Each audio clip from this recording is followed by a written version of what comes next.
விட்டாரா? எத்தனையோ பிரச்சனை வந்தது, நெருக்க வந்துச்சு, ஆனா அவங்களை வெட்கப்பட விடல. என் ஆண்டு சொல்லி இருக்கிறார் யோவேல் 2:26, என் ஜனங்கள் ஒருபோதும் வெட்கப்பட்டு போவதில்லை. நீங்கள் வெட்கப்பட்டு போக ஆண்டவர் விடவில்லை.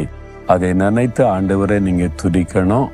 ஒருவேளை இல்லை, இனி நடக்கிறத பார்த்தா வெட்கப்பட்டு போயிடும் போல தெரியுதே நினைக்கிறீங்களா? அதெல்லாம் வெட்கப்பட்டு போக கர்த்தர் விட மாட்டார். உங்களுக்கு தான் வாக்கு கொடுத்திருக்கிறார்ல. நான் நீங்க தேவ ஜனமா இருக்கீங்களா?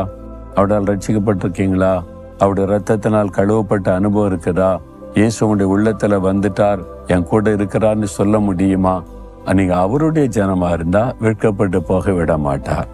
அதனால நான் உம்முடைய ஜனமா இருக்கணும், வாழ்நாள் முழுவதும் உம்மை விட்டு விலகக்கூடாது, உம்மோடு கூட நடக்கணும், உம்முடைய ஜனமா இருக்கணும்னு அர்ப்பணித்து கொண்டீங்கன்னா வெட்கப்பட்டு போகவே மாட்டீங்க. ஆண்டவர் அற்புதமா உங்களை நடத்தி கொண்டே இருப்பார்.